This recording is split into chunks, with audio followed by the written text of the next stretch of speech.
लक्ष केंद्रित ठेवून वेगवेगळे मंडळं काढली, पण त्याला 1 रुपयासुद्धा निधी दिला नाही। भाषण करण्यासाठी तुम्ही मंडळं काढता का राजकीय पुनर्वसन तुमच्या काही आमदारांचं व्हावं त्यासाठी मंडळं काढता का सामान्य लोकांना मदत व्हावी यासाठी मंडळं काढता? हे कुठंतरी विचार करण्याची गोष्ट आहे। आमचं मत आहे की सामान्य लोकांना फायदा व्हावा, पण इथं होतं असं भाषण सुंदर होतं, मंडळं काढली जातात, 1 रुपयासुद्धा तिथं दिला जात नाही, फक्त राजकीय पुनर्वसन केलं जातं। त्या आमदाराला असं वाटतं की अरे वा मला मंडळ दिलं, अरे पण पैसेच नसतील तर गरिबाची मदत तुम्ही कशी करणार आहात? त्यामुळे कसं आहे BJPची ती खासियत आहे, आपलं गोल भाषण करायचं, गुंडाळत ठेवायचं, खोटेपणा पुढं आणायचा आणि कुठेही मदत करायची नाही। धनगर समाजाच्या बाबतीत तेच झालं। मेंढपाळ समाजाला आम्ही हे देऊ ते देऊ, मोठी योजना आखली गेली, निधी एवढ्या मोठ्या प्रमाणात देऊ, पण 1 रुपया निधी त्याच्यामध्ये दिला नाही आणि कुठेही सामान्य धनगर समाजाच्या एखाद्या युवाला नाही तर मेंढपाळाला मदत तिथं झाली नाही। त्यामुळे भाजपची ती खासियत आहे की फक्त भाषण करण्यासाठी काही मुद्दे घ्यायचे, पण खऱ्या अर्थाने सामान्य लोकांना मदत करायची नाही। राम शिंदेना तुम्ही 3 वाजतापर्यंतची मुदत दिली होती चर्चेसाठी यावं, त्यांनी यावं स्वीकारले दिसत नाहीये। ते कसे स्वीकारणार? खोटेपणा उघडकीस आल्यानंतर तशी त्यांची अडचण झालीच आहे, अजून अडचण तेवढं तरी त्यांच्यात शहाणपण आहे, नसतं तर ते आले असते आणि मग परत तोंडावर एकदा पडले असते। कसं आहे, त्यांना फक्त स्वतःचं राजकीय अस्तित्व जपायचे, पण ते विसरून गेले स्वतःचं राजकीय अस्तित्व जपण्यासाठी सामान्य लोकांचं नुकसान मतदारसंघाचं ते करतायत, ज्याच्यामध्ये युवा असतील, त्याच्याबरोबर छोटे मोठे व्यावसायिक असतील, मजूर असतील, या सगळ्यांना खूप मोठं नुकसान गेल्या 1.5 वर्षामध्ये राम शिंदेंच्या राजकीय भूमिकेमुळे झालेलं आहे। MIDC आली असती तर आत्तापर्यंत अनेक लोकांना कामंसुद्धा मिळाली असती, पण कदाचित त्यांना ते विजन नसल्यामुळे ते काय कळलेलं दिसत नाही। संभ्रम निर्माण केला जातो का MIDC संदर्भात? कारण उदय सामंत वेगळं सांगतायत, तुम्ही वेगळं सांगतायत, नेमकं काय? उदय सामंत साहेबांना मी काल भेटलो, संभ्रम कुठलाच नाही, त्यांच्यावर नक्कीच प्रेशर आहे आणि प्रेशर असं आहे की रोहित पवारांना क्रेडिट हे मिळालं नाही पाहिजे आणि त्यामुळे मग वेगळ्या गोष्टी पुढे आणल्या जात आहेत।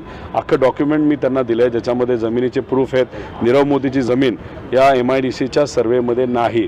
आता राम शिंदेला नीरव मोदीचा काय एवढा पुळका पडला हे थोडंसं बघावं लागेल आणि ती जमीन ईडीकडे आहे। आता जाऊन तुम्ही ईडीशी बोला, चर्चा करा, आम्ही तर जाऊ शकत नाही, ईडी आमच्याकडे येत असते, आम्ही ईडीकडे जात नसतो। आणि राहिला प्रश्न दुसरा की ज्याच्यात ग्रामपंचायतचा विषय, ग्रामपंचायतनी सांगितलंय घरं वगळा, बागायत क्षेत्र वगळा, बाकी काय हरकत नाही। मग तुम्ही काय एवढं नकारात्मक आहात? तुम्ही जर नकारात्मक भूमिका घेऊन तिथं असणाऱ्या गरिबाच्या पोरांवर अन्याय करत असाल त्याचा विरोध मी करणार, पण राम शिंदे तेवढी विजन नाही, त्यामुळे ते त्यांच्या परीने लढत राहतील, आम्ही लोकांच्या वतीने लढत राहू। थँक्यू धन्यवाद। जॅकेट घालून आला होता, आज MPSCचं घालून आलाय, काय नेमकी मागणी? आम्ही 800 किलोमीटर युवा संघर्ष यात्रेमध्ये चालल्यानंतर आमच्या सगळ्यांवर शेवटच्या दिवशी लाठीचार्ज झाला। आम्ही युवांचेच प्रश्न घेऊन चाललो होतो आणि लाठीचार्ज झाल्यानंतर बराच काळ गेल्यानंतर आदरणीय मुख्यमंत्री साहेबांनी आम्हाला वेळ दिला। वेळ दिल्यानंतर त्यांना जेव्हा भेटलो त्यात अनेक मागण्या होत्या, त्यात एक मागणी ही पेपर फुटीच्या कायद्याबद्दल होते।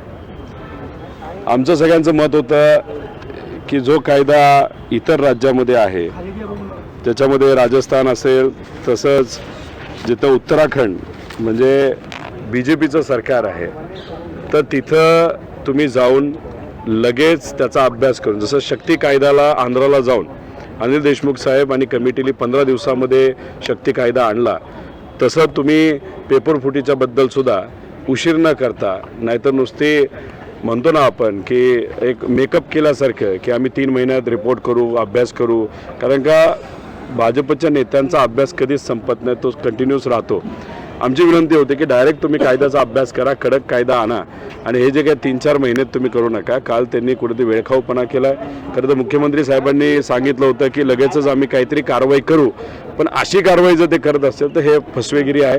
त्यामुळे आदरणीय मुख्यमंत्री साहेबांना मी परत विनंती करतो, उत्तराखंड इथं BJPचं सरकार आहे, राजस्थानमध्ये आता BJPचं सरकार आहे आणि तिकडं दोन्हीकडे पेपर फुटीच्याबद्दल कायदा आहे। पुढच्या 10-15 दिवसामध्ये हा कायदा आपल्या महाराष्ट्रामध्ये आला पाहिजे। अभ्यास समितीची जरूरत नाही, त्यामुळे वेळखाऊपणा न करता खऱ्या अर्थाने पेपर फुटीचा कायदा हा आपल्या महाराष्ट्रामध्ये पुढच्या 10 दिवसामध्ये आला पाहिजे आणि कुठलीही एक्झाम ही पेपर फुटीच्या कायद्याशिवाय या महाराष्ट्रामध्ये घेतली नाही गेली पाहिजे। नाहीतर जो काय भ्रष्टाचार आज स्पर्धा परीक्षा असेल नाही तर भरतीच्या बाबतीत होतोय तो अजून मोठ्या प्रमाणात केला जाईल. त्यामुळे लवकरात लवकर पुढच्या 10 दिवसामध्ये कुठेही टाईमपास न करता हा कायदा आपल्या महाराष्ट्रामध्ये आणला गेला पाहिजे. याच्यासाठीच आणि MPSC आणि स्पर्धा परीक्षेचे मुद्दे हे कुठेतरी फोकसमध्ये यावेत यासाठी तुम्ही म्हणलं तसं हे जॅकेट मी घातलेलं आहे. युवांच्या प्रश्नांना घेऊन तुम्ही नागपूरपर्यंत आलात. तुमचे जे प्रश्न होते त्यालाच दुजोरा मिळेल अशा पद्धतीचं वक्तव्य काल विधान परिषदेमध्ये सुरेश दस यांना केलं. बीडमध्ये जी दंगल झाली, जी जाळपोळ झाली होती त्याच्यामध्ये 18 ते 21 या वयोगटातील मुलांचा समावेश होता.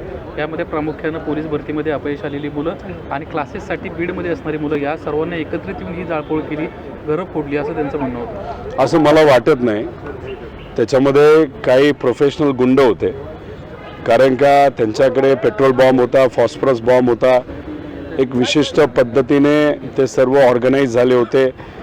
त्यांनी घराला एक वेगळा नंबर दिला होता. खरं तर ह्याच्यावर संग्राम ह्याच्यावर आपले संदीप भैया बोलणार आहेत आज आणि ते नक्कीच स्पष्टीकरण देतील. पण फ्रस्ट्रेशन युवांमध्ये नक्कीच आहे. पण बीडमध्ये जे झालं ते गुंडांकडनं केलं गेलं आणि 6 तास पोलीस फक्त बघत राहिले, कारण का कदाचित त्याच्या मागे हेतू एवढाच होता कुठंतरी मराठा विरुद्ध OBC आपल्या या महाराष्ट्रामध्ये व्हावं आणि त्याचं एक ट्रेलर हा बीडमध्ये करण्यात आलं. त्यामुळे फ्रस्ट्रेशन मुलांमध्ये नक्कीच आहे. पण तिथं जे जाळपोळ करणारी मुलं हे सामान्य कुटुंबातलीच होती, पण ते प्रोफेशनल गुंड होते. त्यामुळे कुठेही दिशाभूल करू नये असं माझ्यासारखेचं मत आहे. मराठा समाजाला राजकीय आरक्षण नको, त्यांना शिक्षणात आणि नोकरीतच आरक्षण दिलं गेलं पाहिजे असं देखील काल त्यांना स्पष्ट केलं. नाही, आम्ही सर्वजण त्याच्यासाठीच लढतोय की मराठा समाजाला हे आरक्षण मिळालं पाहिजे. त्याच्यामध्ये आपण जर बघितलं तर ते शिक्षणामध्ये असावं, नोकरीमध्ये असावं. हाच मुद्दा घेऊन प्रत्येक आमदार लढत आहे, त्यात वेगळं काही नाही. दादा, आमदार अपात्रता प्रकरणात एकंदरीत आपण बघतोय सुनावणी लांबणीवर पडण्याची शक्यता आहे. निकाल सुप्रीम कोर्टात धाव घेतली आहे विधानसभा अध्यक्षांनी आणि 21 जानेवारीपर्यंतची वेळ मागून देण्याची विनंती केली आहे त्यांनी. निकालासाठी काय तारीख पे तारीख होणार, तोपर्यंत लोकसभेचं इलेक्शन होऊन जाणार, विधानसभेचं इलेक्शन येणार आणि विषय संपून जाणार. त्यामुळे वेळ खाऊपणा चाललेला आहे.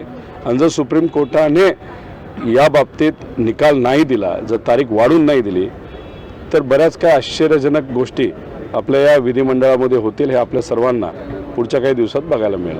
पार्टी सारथी त्याचबरोबर आता ब्राह्मण समाजाला दिलासा देणारी गोष्ट सरकारने काल केलेली आहे ती म्हणजे नवीन एक महाविकास मंडळ त्यांनी स्थापन केलेलं आहे. तसंच आता या महाविकास मंडळाकडे परशुराम महाविकास मंडळाची स्थापना काल मुख्यमंत्र्यांनी घोषणा केली. खरं तर अमृत अशी संस्था होती आणि अमृत संस्थेलाच ताकद दिली असती तर हा विषय संपला असता. पण हरकत नाही, जर आपण वेगळंच एखादं मंडळ काढलं असेल तर चांगली गोष्ट आहे, त्यात वेगळं काही नाही. पण तुम्ही मंडळ काढता, याच्या आधीसुद्धा बजेटमध्ये चर्चा करत असताना 12 बलुतेदारांना लक्ष केंद्रित ठेवून वेगळे मंडळं काढली, पण त्याला 1 रुपयासुद्धा निधी दिला नाही. भाषण करण्यासाठी तुम्ही मंडळं काढता का राजकीय पुनर्वसन तुमच्या काही आमदारांचं व्हावं त्यासाठी मंडळं काढता का सामान्य लोकांना मदत व्हावी यासाठी मंडळं काढता, हे कुठंतरी विचार करण्याची गोष्ट आहे. आमचं मत आहे की सामान्य लोकांना फायदा व्हावा. पण इथं होतं असं, भाषण सुंदर होतं, मंडळं काढली जातात, 1 रुपयासुद्धा तिथं दिला जात नाही, फक्त राजकीय पुनर्वसन केलं जातं. त्या आमदाराला असं वाटतं की अरे वा मला मंडळ दिलं, अरे पण पैसेच नसतील तर गरिबाची मदत तुम्ही कशी करणार आहात. त्यामुळे कसं आहे, BJPची ती खासियत आहे, आपलं गोल भाषण करायचं, गुंडाळत ठेवायचं, खोटेपणा पुढं आणायचा आणि कुठेही मदत करायची नाही. धनगर समाजाच्या बाबतीत तेच झालं. मेंढपाळ समाजाला आम्ही हे देऊ ते देऊ, मोठी योजना आखली गेली, निधी एवढ्या मोठ्या प्रमाणात देऊ, पण 1 रुपया निधी त्याच्यामध्ये दिला नाही आणि कुठेही सामान्य धनगर समाजाच्या एखाद्या युवाला नाही तर मेंढपाळाला मदत तिथं झाली नाही. त्यामुळे भाजपची ती खासियत आहे की फक्त भाषण करण्यासाठी काही मुद्दे घ्यायचे, पण खऱ्या अर्थाने सामान्य लोकांना मदत करायची नाही. राम शिंदेना तुम्ही 3 वाजतापर्यंतची मुदत दिली होती चर्चेसाठी यावं, त्यांनी यावं स्वीकारलेलं दिसत नाहीये. पण ते कसे स्वीकारणार. खोटेपणा उघडकीस आल्यानंतर तशी त्यांची अडचण झालीच आहे. अजून अडचण तेवढं तरी त्यांच्यात शहाणपण आहे, नसतं तर ते आले असते आणि मग परत तोंडावर एकदा पडले असते. कसं आहे, त्यांना फक्त स्वतःचं राजकीय अस्तित्व जपायचे, पण ते विसरून गेले. स्वतःचं राजकीय अस्तित्व जपण्यासाठी सामान्य लोकांचं नुकसान मतदारसंघाचं ते करतायत, ज्याच्यामध्ये युवा असतील, त्याच्याबरोबर छोटे मोठे व्यावसायिक असतील, मजूर असतील.